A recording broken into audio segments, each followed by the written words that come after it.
Good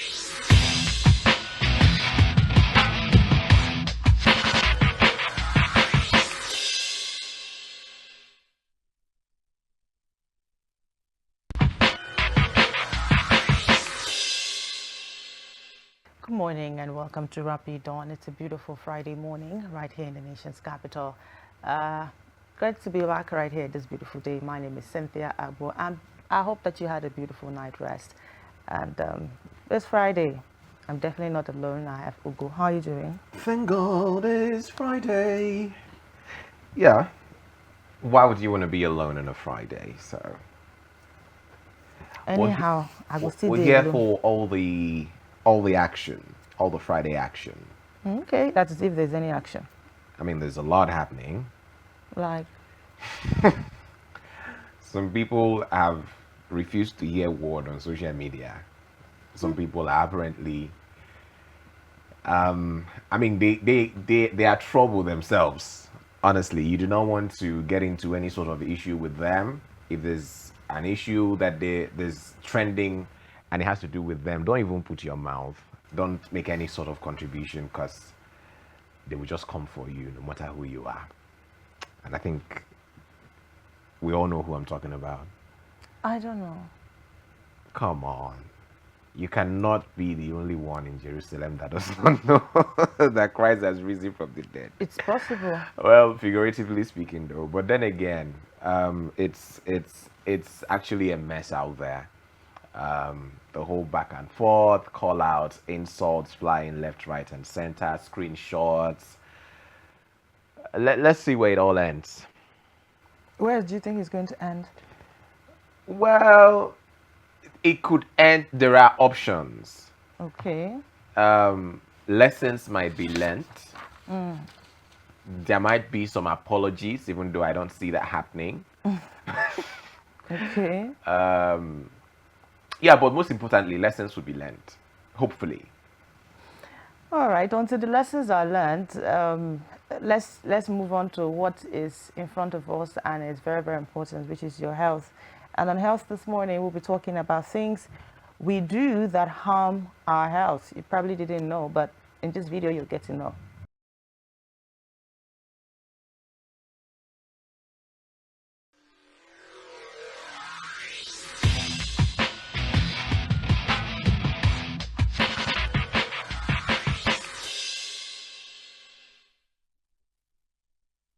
All right, welcome back. Definitely sure that you got to learn a thing or two right there on things that we do to harm our health. And I think if you follow these things, you'll be fine. Yeah. Very common things, everyday stuff that we tend to ignore, but when done over time, it definitely has an impact on your health. So you might want to avoid some of those things mentioned: alcohol, not getting enough sleep, stressing yourself. And did you know that having social connections was good for your health? Yes, I know. Interacting with people, yeah, basically not being a loner, as it were. Very, very true. You need to interact with humans, not just animals, and not people that you can't see every time on your phone. You need to interact with real humans in front of you that are willing to talk to you. Yeah. All right, so I think we should just move on to fashion and see what's on the runway this morning.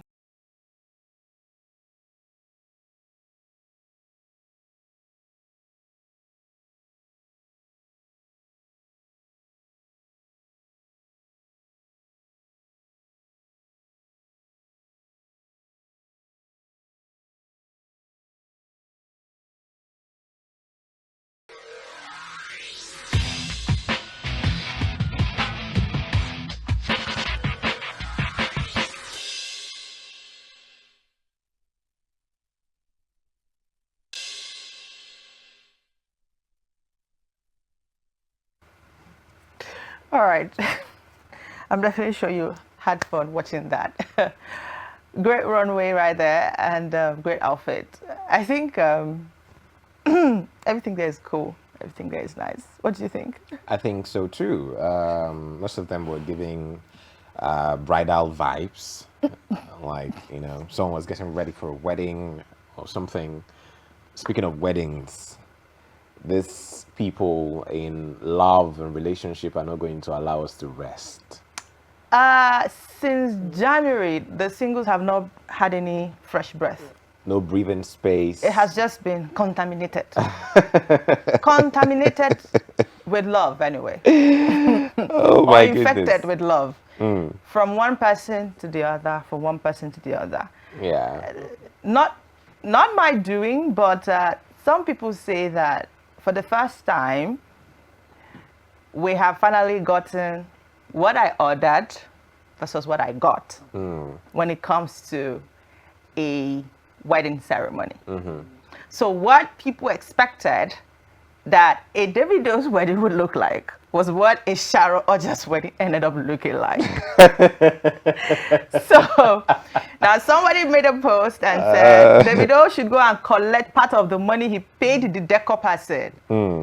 And he should just collect the money back. Yeah, I figure a lot of people were not really impressed with the decoration. At first they were. Yeah. Not until when people started trooping in. They were like, oh no. Wait a minute. And then they now saw Sharon's hall. You see, Like, that's okay. the thing. That's the thing with comparison. That's the thing with I mean, your own could be really nice till you start looking at your neighbor's own, and then you're like, wait a moment, maybe what I have is not really it. But you say the truth. Well, I just think for a Davido, I expected more. Do you get?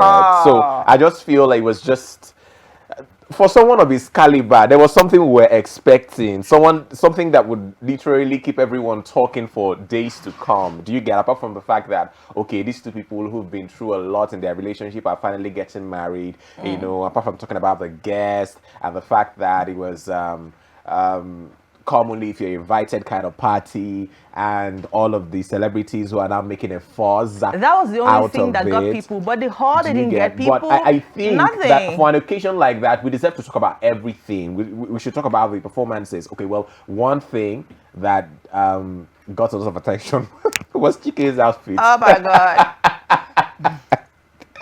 Someone said he looked like these palace guards in K-drama. That got a lot of people talking. I mean, for an occasion like that, you even want to talk about the MCs, you want to talk about the decor, you want to talk about everything. No, the MC was Ebuka. Yeah. I mean, for an event like that, you would expect that maybe you would have multiple MCs. No, there were two. Okay, so it was a traditional wedding, traditional marriage, right? So usually in traditional marriage, they have the MC, who is mostly used during the after party, after all the ceremony. Then they have the other MCs, either two or one, who are traditional MCs. So that would make Pokoli the MC of the after party now. No, we had Ebuka and Pokoli. Pokoli was more for hyping. Okay. Then we had Ebuka. Now for the traditional right and the wrong, we had the traditional MCs. Those ones, and we had the one that was Igbo and the one that was Yoruba. So those ones, of course, those ones you will not see them doing the whole paparazzi. The people who are going to do paparazzi, and besides, now they wanted to make it look like it was a sophisticated setup, but there was no space. Everywhere was just choked. But look at Sharon's own. Like the space, it was. I think we cannot put it composure for composure, aura for aura. We cannot. I mean, look at Sharon's husband. It beat it hands down. Wait, Sharon's husband was okay, let's not even talk about it. Let's play the video where Sharon's husband, gave his appreciation speech. It was so touching. Let's have that video on the screen.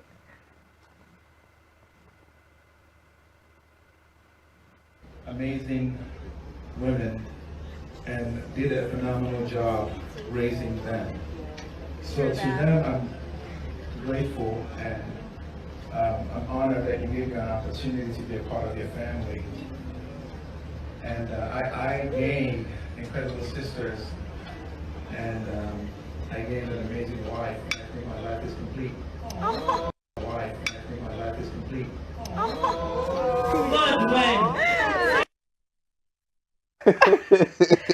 Look at the steam. Oh my God. So if I was if I was ever in doubt about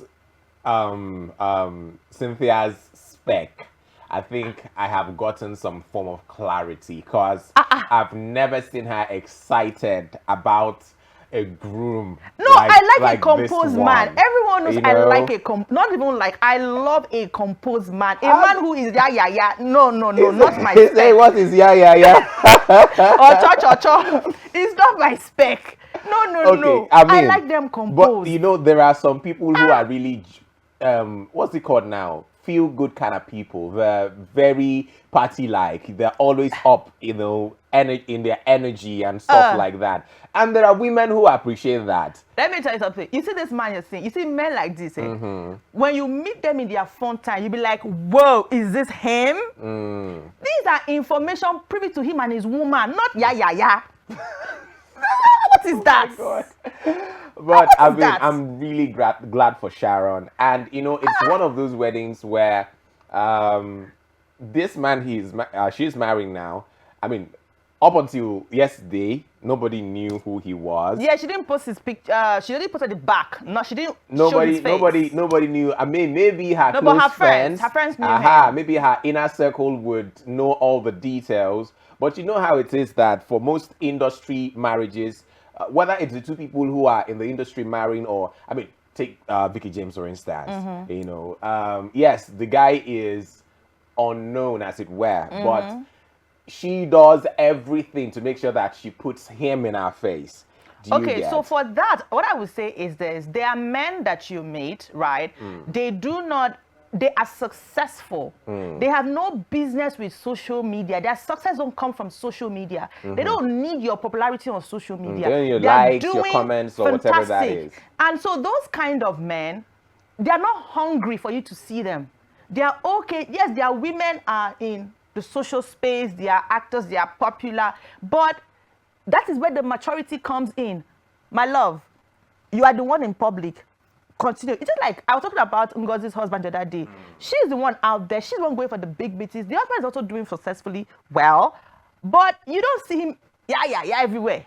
Oh, my wife was just no. You don't do that. And I am definitely sure that except Sharon gets to post this man on her pages every time, we wouldn't get to see a thing about him.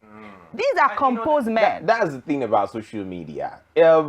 People get to make comments about Vicky's relationship because she's always putting out stuff. She puts it in our face every day. So I think, and that's and I feel the man likes it. That now raises some sort of defense for those who are saying, "Oh, mind your business." How can you tell me to mind my business when you are bringing your business to my environment? Do you get what I mean? We need to see Sharon's outfit, okay? They were beautiful. Her first outfit, second and third outfit, they were all beautiful. She was just blushing. She was so fine. When you're marrying Gucci, what do you expect? So other people are marrying what? I did not say anything. This is what this is like. And look at the dress. Now you see that gele, right? The person who tied Taiwo, who tied Chioma's gele, was the same person that tied Sharon's gele.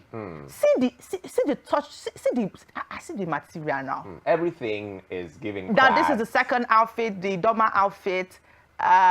This is it. It was beautiful. It was. I think there's a different kind of glow that women put on their wedding day. I saw that with Chioma. We are marrying good person. Yes. Did you see with Chioma? I did. Okay. I mean, we all know she's a fine girl, but I mean, on that day, she glowed different. And same with Sharon. She's always been a diva, but I mean, this is the finest I've seen her. Okay, so this was her entrance. This was her entrance video when she was. These are her Idoma people when they were bringing her in. It was absolutely amazing. It was beautiful. We also have the third outfit where she was dressed like real Odogu wife.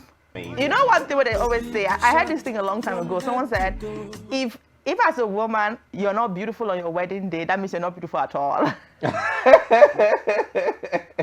I really don't know where they got that line from. But I heard someone say to me a long time ago, as a woman, you're not beautiful on your wedding day. Oh my goodness. There's no way you're going to. Oh my goodness. Oh my goodness. That's crazy. I'm really glad for Sharon. Yes, I am. I mean, despite all of the things that she's been through on the social space, but she was able to find time to cleanse all of that and just. She's been through stuff on the social space, yes. I mean, I thought she was one person who was free of scandals and stuff like that. Anyway, it's all about celebration.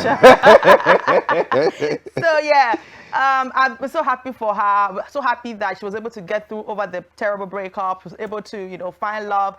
And like I always used to say, right, there are men who are just watching you, waiting for you to just leave that relationship so they can walk in and just do the right thing. Now, when she was sharing her story, it reminded me of my friend who is presently in the UK right now. She was dating this guy who was, I want to use some kind of words, but when it was like everything was going well, when it was time for marriage, the mom had never had a problem with this girl. And when it was time for marriage, that's when the mom woke up and said, where are you from again? He said, she said where she was from. And the next thing the mom said, oh, you cannot marry my son. I mean, this is the same woman that they've had several beautiful relationships. In fact, the first time she met this guy's mom, she was like, oh my God, I think this might just be it. I said, how? She said, oh, I met his mom today. And everything, she even cooked for the mom. Everything was beautiful. Like throughout the months, everything was beautiful. But then when it got to time for preparing for marriage, that's when the mom now brought one flimsy excuse. And it really broke her. She had to take out all of his pictures from her social space, everything. But guess what? Just at that point when she did that, that was when someone messaged her on Facebook and said, I have been watching you. I noticed you were in a relationship, but you've taken those pictures down. I assume you're single now. And that was it. Wow. In barely 3 months. That's a sharpshooter. In barely 3, yeah, see, mature men know what they want. And it's not about, you don't need 50 years for a man to know what he wants. If he doesn't want, he doesn't want. It's as simple as that. And so before you know it, they were married and they've gone out of the country. So it's hurting, when you like someone and a person doesn't like you as much, or you thought it was going to work out, it didn't work out. It's hurting, but you never could tell. It might just be a stepping stone to something better off. And exactly. I'm happy for her. I can see the glow now. She's happy. She's all smiles.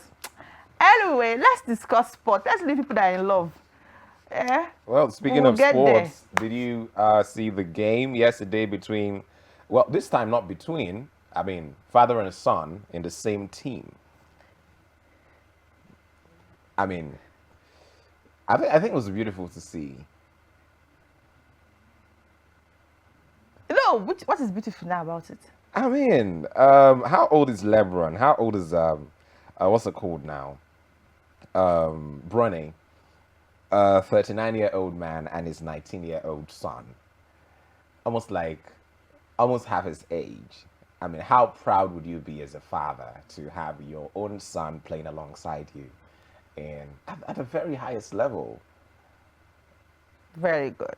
It's just really inspiring. Okay. Yeah. Okay. And I think there's a lesson young men can pick from that. What lesson? Start producing children early. My God. My God. It's all right. Oh my goodness. Congratulations to them. Start producing early. Start producing early. Well, what this actually means is that this guy gave birth to had a Bronny when he was 2019, 20 or 19 years old. And I mean, at that age, a lot of people would tell you that you're not mature enough, that you're still too young, you have a lot to learn. But maybe it works differently in the United States. I don't know. Congratulations to them. All righty then. There's more to tell you on Rapid Sports this morning. Stay with us.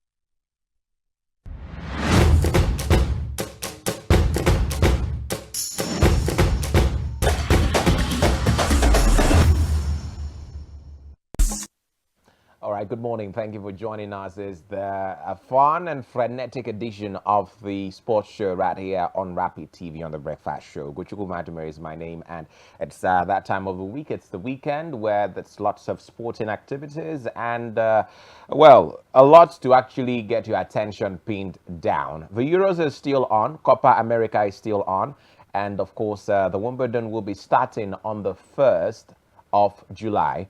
And of course, well, we'll have the President's Federation Cup. It's the oldest football competition here in Nigeria. Abia Warriors is the El Kanemi Warriors at the Mobolaji Johnson Arena in Lagos. I'm really not happy because it was supposed to be the MKO Abiola Stadium here in Abuja, but for some reason it was moved to Lagos. And that's where the match will be happening. Well, let's kickstart this morning with news from basketball, where LeBron James and LeBron James Jr. or Bronny Jr., Bronny James, looked like mirror images of each other as they threw down impressive between the legs dunks caught on camera. Despite the justified criticism from scouts, it's hard to believe an NBA team would not want to draft Bronny James when he bears such a striking resemblance to the four-time NBA champion and the league's all-time leading scorer.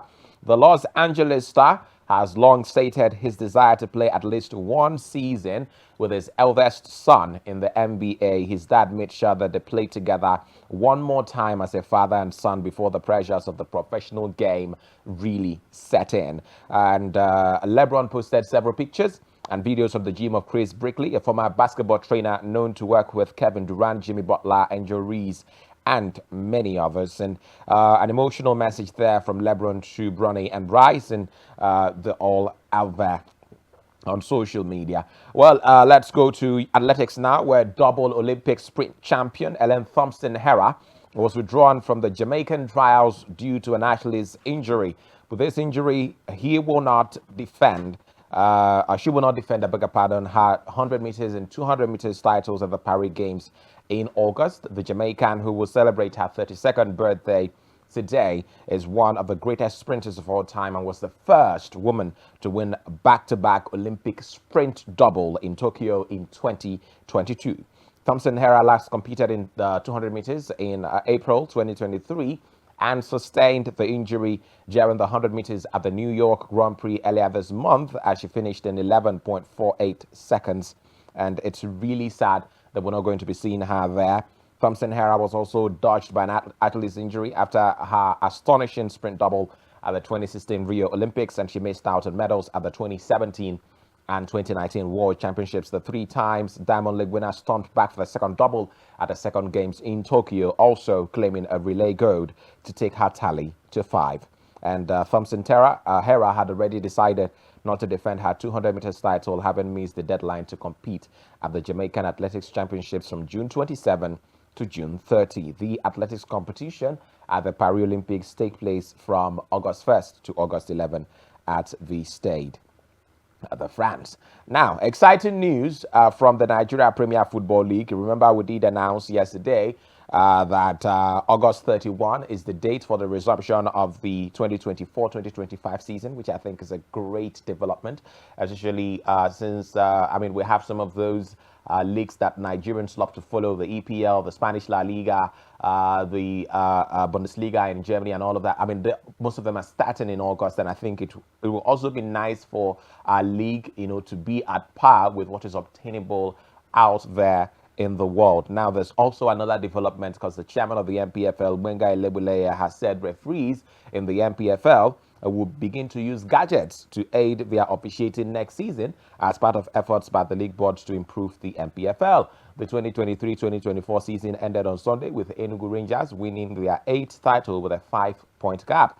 The season didn't go down without controversial decisions by referees, some of which led to the suspension and expulsion of some of the officials.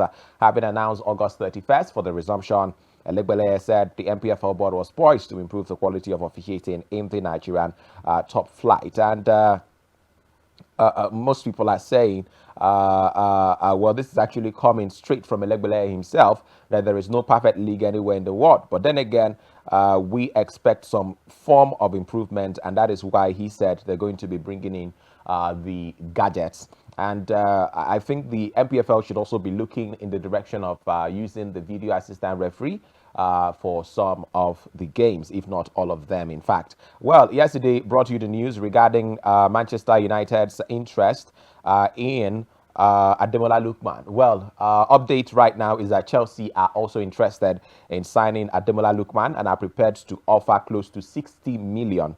This is coming from Manchester. This is coming rather after Manchester United indicated interest in signing Lookman this summer and are willing to put in an offer of 60 million to get him, according to reports in Italy. The Blues have already been busy in the transfer market. They've signed Tosin Adarabioyo from Fulham, whilst they've also agreed deals to sign Omari Kellyman and Barcelona's Mark Gui. It's been reported that Chelsea are looking to sign 2 attacking players this summer, and they've been linked with a whole host of names from across Europe, even including, what's his name again, Victor Osimhen. Chelsea are clearly in the market for a wide player, having been heavily interested in Michael Olise, but we understand that Michael Olise is not interested in playing for Chelsea.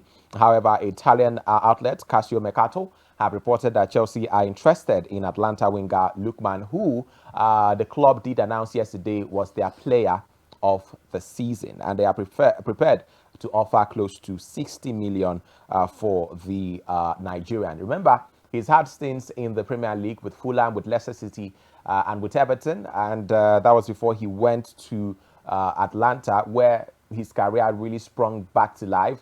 A lot of people would be of the opinion that, hey, look, this is where your career kicked off. I mean, he even got the opportunity to score a hat-trick against Bayer Leverkusen, who had never been beaten before that final last season. He scored a hat-trick against Bayer Leverkusen to help them win the Conference League. And so some people would say, why not sit back and enjoy yourself where you find yourself doing well? Why take a gamble of trying to come back to the Premier League where you've had struggles before? But what if he's made improvements as a player? What if this is now the time for him to make that big move and probably would shine at Chelsea, especially with their new coach, Enzo Maresca? But then again, it doesn't really work like that. He could come to Chelsea, be a flop. He could come to Chelsea and do well as well. But then again, we wouldn't know until he makes up his mind. Now, still talking about transfers, former Real Madrid a defender, Spanish defender Nacho Fernandez became the latest big name in European soccer to move to the Saudi Pro League, joining newly promoted Al Qasida after a 23-year stay at Real Madrid. Cuba-based Al Qasida, who won the Saudi First Division League in the 2023-2024 season to move up to the top flight, announced Nacho's signing on Thursday. The 34-year-old joined Real in 2001 as a youth player and debuted for their first team in 2011. He also won 6 Champions League titles at the Santiago Bernabeu, as well as 4 La Liga crowns and 2 Copa del Rey.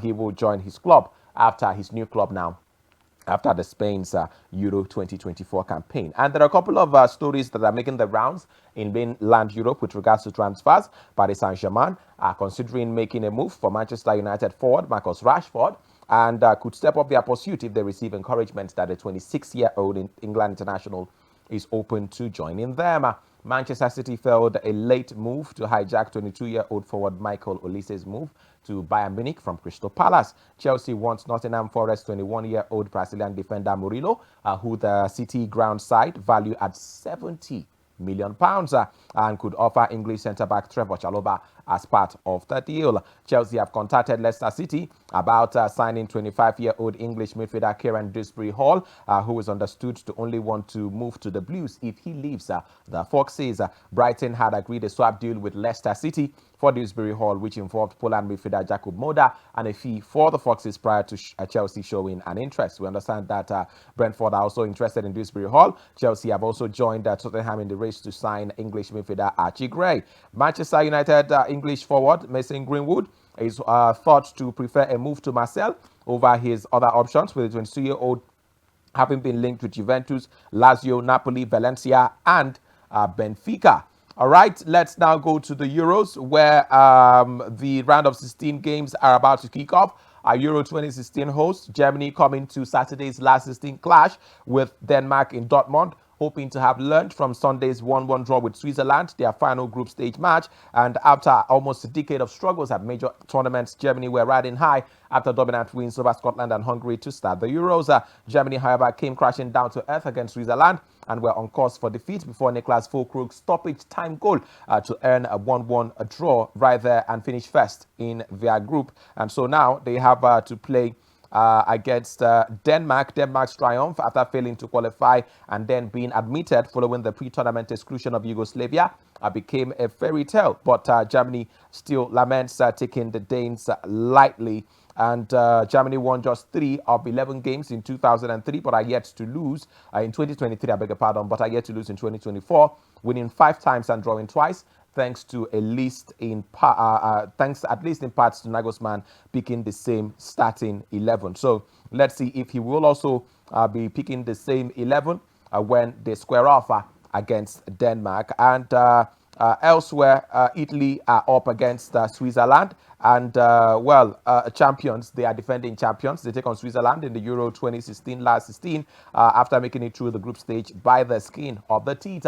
The Azzurri needed a 98-minute equalizer from a relative unknown Mattia Zakagani against Croatia to secure second spot in Group B, 5 points behind tournament standard set as Spain. Coach Luciano Spalletti said his team deserved to progress, but undermined those words by criticizing players for a timid performance in their final group game. And yesterday we had quite a stunner in the Copa America, where Panama pulled off a shock 2-1 win over the United States in a heated Group C encounter at the Copa America on Thursday after the hosts were reduced to 10 men following Tim Weah's red card. Very ridiculous and stupid, if you ask me. In the 18th minute, Jose Fajardo netted the winner in the 83rd minute for Panama, who had Adalberto Cascarilla dismissed 5 minutes later for crunching challenge on Christian Pulisic. The U.S. are second on a group level with Panama on 3 points, but with a better goal difference. The host must at least match Panama's result in the final group game to advance to the knockout rounds. And the final group game is between the U.S. and Uruguay. And Uruguay have been in imperious form. Just last night, they defeated Bolivia not by 1, not by 2, not by 3, not by 4, but by 5 unreplied goals. And let's round up this morning with a rather sad story as Landry Nguemo, 38-year-old Cameroon international, former 38-year-old Cameroon international, died in a tragic accident yesterday. This is coming from the Cameroon Football Federation. Fecafoot just learned the news of the death of a former indomitable lion, Landry Nguemo, as a result of a tragic incident. Well, he did play 42 times and scored 3 goals for Cameroon between 2006 and 2014, winning a runners-up medal at the 2008 Africa Cup of Nations. Well, he spent most of his club career in France, starting as an 18-year-old in the academy for AS Nancy Lorraine, graduated to the first team before leaving for Bordeaux. Between 2011 and 2014, he played for Girondins, winning the French Cup in 2003 before moving to Saint-Etienne in 2014. And may his soul rest in peace. And unfortunately, this is where we have to wrap things up, because he who fights and runs away lives to fight another day. Who's your money on? Abia Warriors or El Kanemi Warriors? Which of the Warriors do you think is going to go to war and win? Well, we'll have until Sunday to find out. I'll be here on Monday to tell you all about what transpires this weekend. Well, until then, thank you for watching, and the Breakfast Show continues in just a moment.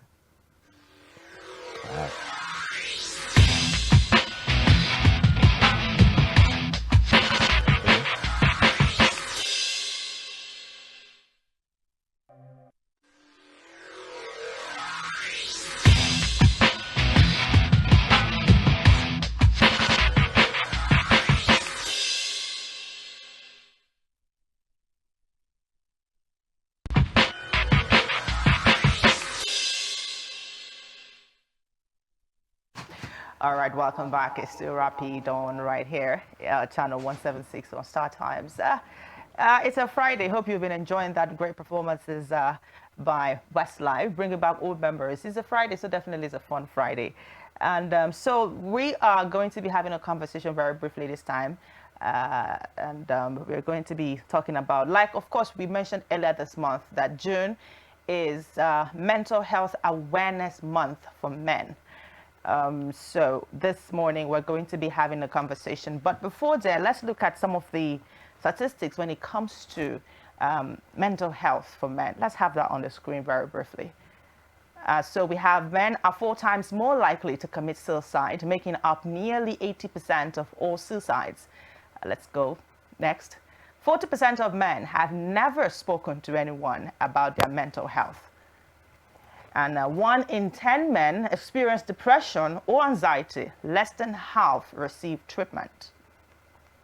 And so that's just some of the things that you need to know about that. Now, 2 days ago, news broke out about the former CEO of Konga, who jumped off, as the story was released, jumped off his balcony of his Lekki residence. It was a sad one because it was reported that before he did that, he gave some specific instructions. He called his brother, he called some persons and spoke to them. He called his sister and said he's going to be watching over her. I'm sure at that point he really didn't know. And people tend to ask this question, what is that thing that would make a successful person, I mean, in the physical word, successful, decide to jump off the balcony? It's not spiritual. It can be interpreted. Some might say, oh, spiritual calling. But then it is beyond that. And so this morning, we have several cases of men who have been thrown to the end of the wall and they do not know what to do at that point, and then they decide to resort to the easiest way, which most times is not always the best. We've had men who leave their family, just disappear into thin air because they cannot bear the heat of what is going on anymore, and they can't speak to anyone. And so this morning we're talking about mental health awareness for men this morning, and we have a guest who's joining us. I think Google wants to let us know who our guest is. Well, our guest this morning is the founder of the Nigerian Mental Health. He will be joining us virtually this morning, Chime Asonye. Good morning to you, Mr. Chime. Thank you for joining us this morning. Thank you. Thank you for having me to have this very important conversation about men's mental health. All right. Thank you for your time. Let's kickstart our conversation very quickly. Perhaps with you telling us what is your understanding of mental health, especially as it has to do with men. Sure. When we think about mental health, we need to think about that it exists on a spectrum, and the fact that there is no real true health without mental health. The right to health exists in 3 ways. One is physical health, second is social health, and third is mental health. So if you're not dealing with the mental component of your health, you're not dealing with the full gamut of health. So if we look at the prominent definitions of health, mental health includes things like emotional, psychological, and social well-being, really impacting how we think, feel, and act, how we can deal with and handle stress, relate to others, and really make mentally healthy choices. It also deals with things like good behavioral adjustment, making sure you're relatively free from anxiety and other disabling symptoms, and can establish really constructive and healthy relationships in the ordinary course of life. When it comes to men, the problem is that we have a lot of cultural stigma that challenges men from really having and dealing with their mental health. A lot of times people think like, you be man, just and you're pressured to be strong and self-reliant. So unfortunately, a lot of men don't think about those emotional, psychological well-being because we're taught not to in our society. All right, you've given us a background of this. Let's come back home, to Nigeria. A lot of times, like you stated clearly, men are told not to cry. I mean, right from when you're a boy, you are the man of this house. Even if it's a 10-year-old boy, you're the man of this house. You're not supposed to cry. You're not supposed to show weakness. And they grow with this thought. They grow with this burden. They grow with this pressure. Do you think that as a country we are showing our men so much love? Do you think that as a country we are doing enough? Because I mean, we have so many organizations who are talking about women, girls, but then we don't have much for men. So do you think that, I mean, we are doing so much when it comes to men, even in the private? Let's say, okay, the government is not doing enough, but in the private world, do you think that we're doing something enough? I don't think that we're doing enough at all. And I mean, we have to think about this in two ways. If you're a man, there's no empowerment or conversations or spaces where you can be vulnerable. It's always chest time, now man you be. Or you're just talking about crying.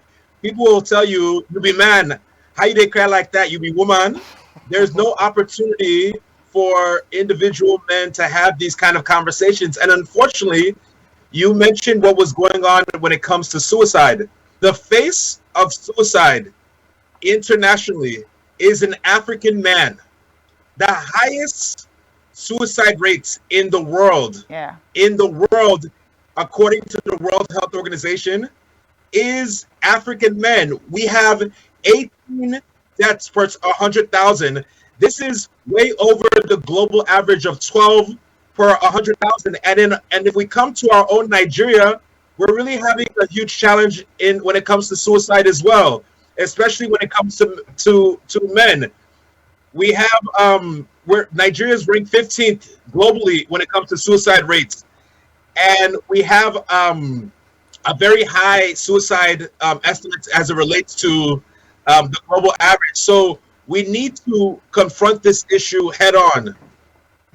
Okay, let's talk about something that happens there where you have a lot of motivational speakers when they speak to men.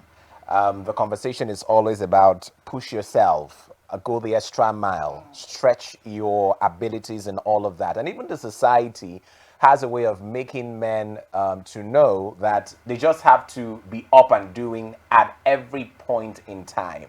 Now, where do we draw the line between a man who's just trying to put food on the table, a man who's just trying to pay his bills, a man who's just trying to meet his life goals and ambition, and a man who is obviously pushed to the edge mentally? So the problem is that we tell men that they should push, that we tell men that they should increase their productivity. But the problem is that we don't frame issues that are important to our emotional intelligence as we think of when it comes to men, is that they should be providers, they should be making money and things like that. We need to be reimagining and reframing the debate. Really, we need to be thinking about emotionally intelligent men. The best way to be a leader, the best way to empower yourself, the best way to support your community is to be emotionally intelligent, but we're not teaching that. Emotional intelligence would be things like vulnerability, be things like empathetic, be things like being able to connect to our fellows and making self available, not just as material provider, but also giving support. So because of this emphasis right now, we have increase of things like loneliness. The World Health Organization last year actually declared loneliness a pressing global health threat. Yeah. And this is unique, especially with our African youth, because of things like climate change or not having a job or security challenges and things like that. So we need to make sure that we connect with ourselves and have vibrant friends. We also have issues of this economic impacts, as you know right now. There's a direct correlation between not having good connection and economic social policies and the increase in mental health challenges. There's a study that says in 2015 that for every 1% of unemployment, there's a 0.8% of the suicide rate. So we need to be thinking about these issues differently. Mental health as an economic development strategy, but also mental health as a way for us to connect with each other and have more vibrant communities and make sure that we're available for our fellow brothers and sisters. The example I like to use is that there's a good awareness campaign that MI, the rapper, did, and he said that the campaign was called "Guy, Are You Alright?" Which is just asking our friends and our brothers, "Are you okay? You've been talking about parties and women and making money, but we haven't really talked about our emotional connections. We need to elevate having these kind of conversations and making sure we're available for men. That's going on right now, especially in our trying economic times." Sorry, but is there a way to ask that kind of question and get a man to open up to you? Because, when I meet my friend and I say, "Guy, what's up?" the usual response is, "I did," or "I'm okay, everything is fine." Do you get?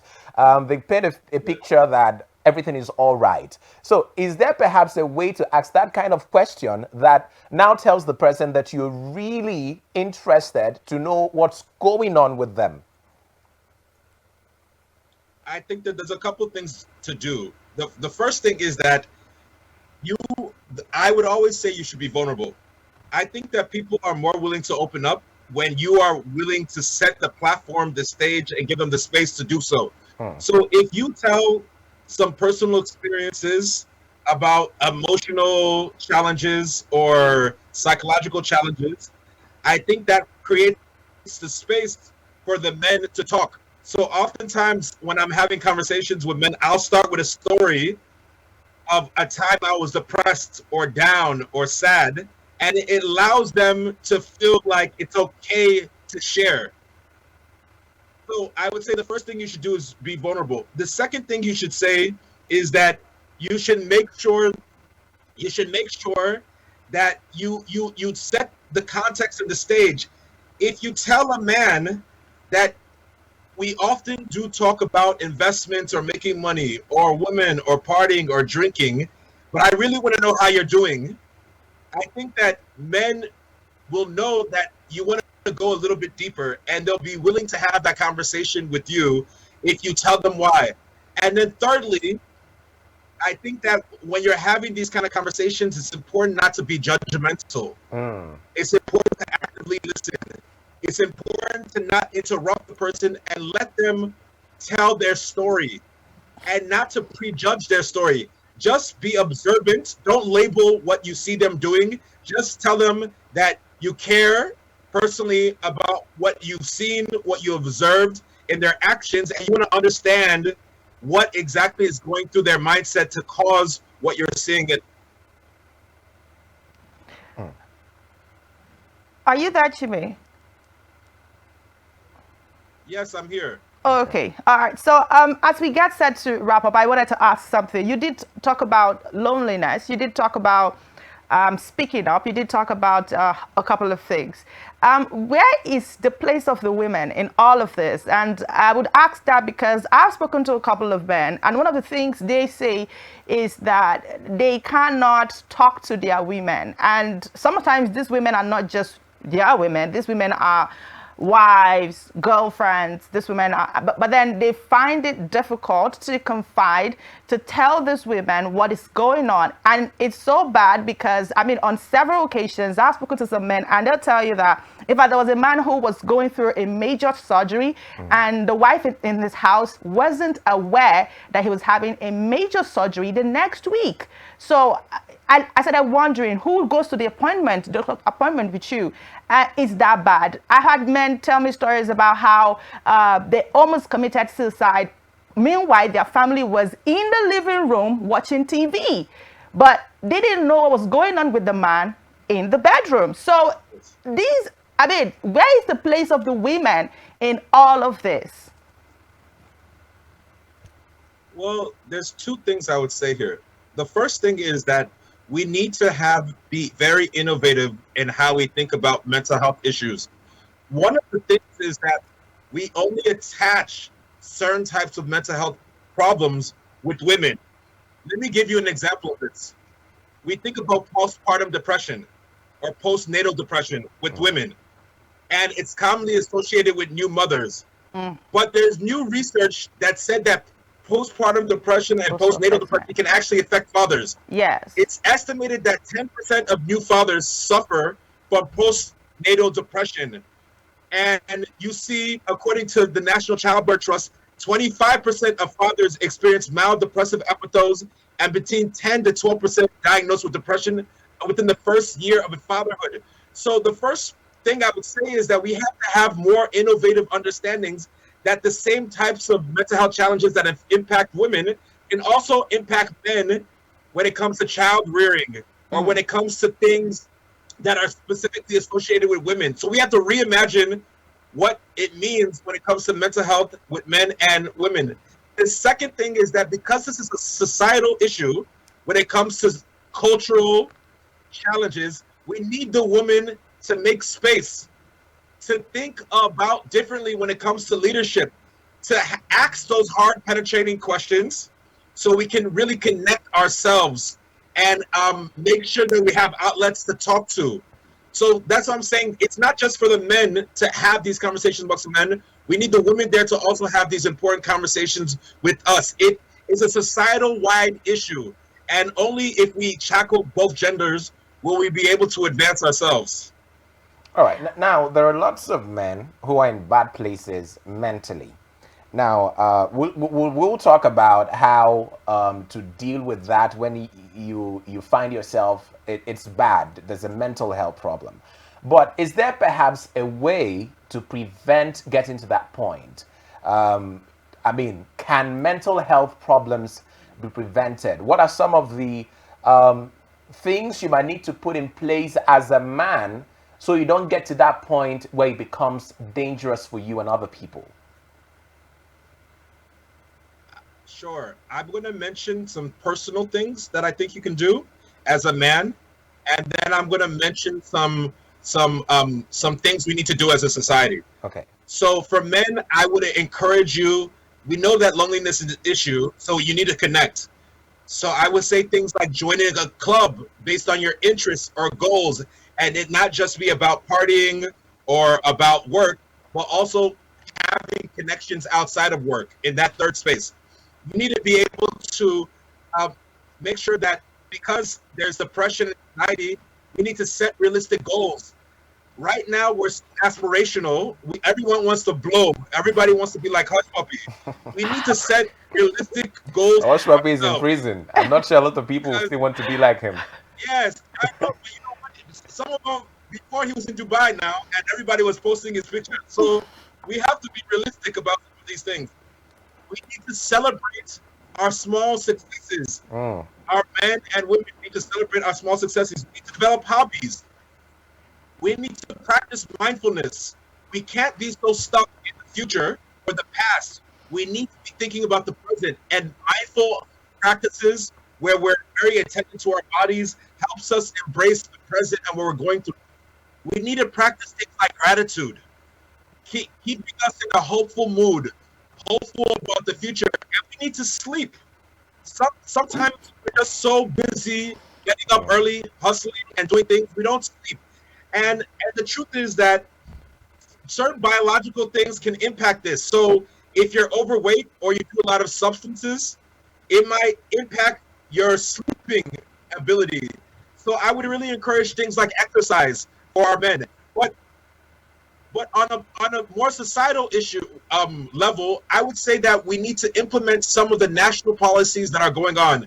We have a new mental health act that was passed at the end of 2022. We can get together and encourage government to pass this thing to create an enabling environment for mental health. We have 2 national mental health strategies that were passed last year, a suicide prevention framework and a mental health policy. Men can get behind that and start pushing that. And then finally, you could go on our website, because one of the things we're trying to do is decriminalize attempted suicide. Right now, if people are in a psychologically vulnerable state and they attempt suicide, they are arrested based on our current criminal law instead of giving the care they need. So we have a petition called Suicide Not Crime Nigeria. You can find it on our website, www.nigerianmentalhealth.org, and you can sign our petition so we could decriminalize attempted suicide. If we do this on a personal level, And on a societal level, that we'll be able to create the enabling governance architecture to support our men to survive and thrive. Okay. That you've spoken so well about that. There are a couple of questions that I wanted to ask, but what do you think about the recent problems of women killing husbands? Because in recent time, from 2018, the rate of women killing their husbands have increased, and it just seems like nobody's talking about that. Nobody's making it a priority to talk about it. Is there anything that you're doing about that? Is there any petition on that? Is there any advocacy you're doing on that? And what do you think about, what's your general thoughts on that? Well,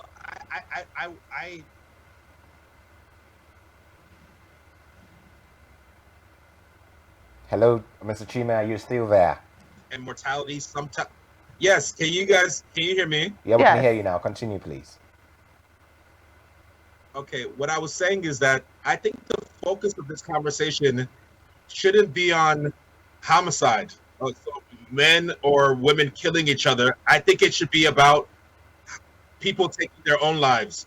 You started this conversation about Conga, the Conga CEO taking his life, and he jumped off his building. Balcony. Yeah. The two most common modes of suicide, unfortunately, in Nigeria is hanging by 41% and poisoning by 34%. And it varies between women and men. So jumping is actually one of the third ways, those most prevalent ways that somebody might take their life. In the suicide prevention policy, it talks about different ways we can tackle things like suicide for men and women, because there's variations in the ways people take lives between women and men. For women, for instance, the most popular way is poisoning. For men, it's hanging, unfortunately. So we need to tackle these things from multidisciplinary ways. What I would say for if you're a man or a woman is that if you need help, you can access help from our website. If you go to www.nigeriamentalhealth.org, we have a list of crisis hotlines and suicide hotlines. If you feel like you want to hurt someone, if you feel like you want to take your own life, if you feel like you're depressed or sad, you can go to our crisis hotlines. We have them from all that's available from NGOs and from government. And so you can call and you can get the help and support you need. I think that the challenge is that the resources and the outlets for people to talk about what they're dealing with are not there. Whether you're a man or woman, or whether you're a woman or man, we need to give people the resources and tools so they can talk about the things that are going on in their life that are making them feel violent clothed, that are making them feel triggered, that are making them that can unwind all the prevailing trauma that they've had in their lives, because that's what causes people to snap when they have these societal challenges or these personal conflicts and this unresolved trauma. So please, if you're someone in need, go to our website, www.nigeriamentalhealth.org. Contact our crisis hotlines, our emergency mental health outlines. There'll be somebody there to talk to you about what you're going through. All right, it's been a very profound conversation this morning, and our time is almost up. Please, what are your last words on this conversation? In June, I mean, there was a lot of conferences organized, lots of webinars and interactions like this to talk about men's mental health, to raise awareness on the subject. But beyond the month of June, how can we keep talking about this and making sure that men are opening up and talking about their struggles? I would say that we like to empower ourselves. And mental health is something that's an ongoing conversation that happens every day. So outside of it being June, you can practice the suggestions I gave you, whether it's mindfulness, whether it's listening to music, whether it's asking your friend, whether it's educating yourself. So what I would say is that people should continue to educate themselves on this subject. Again, you can go to our website, www.nigeriamentalhealth.org. We have mental health resources. We have the mental health policies from the country.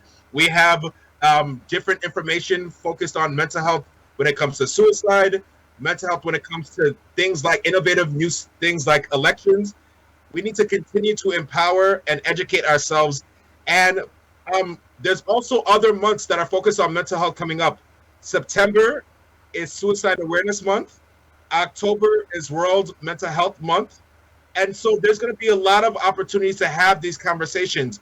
But if people want to get connected to spaces and have continued conversation, please continue to follow us at nigeriamentalhealth.org. And because we continue to have sessions to make spaces for these important type of conversations. All right. Thank you so much. Thank you, Chime Asonye, mental health advocate and founder of Nigerian Mental Health. Thank you for your time this morning. Thank you so much for having me today. All right.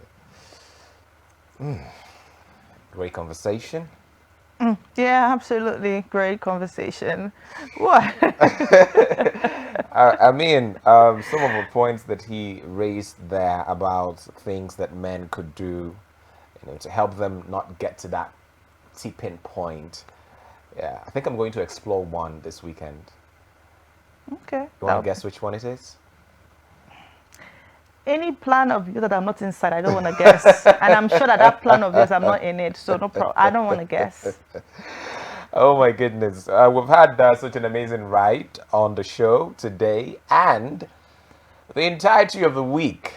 It's been a wonderful ride and wonderful in some sense.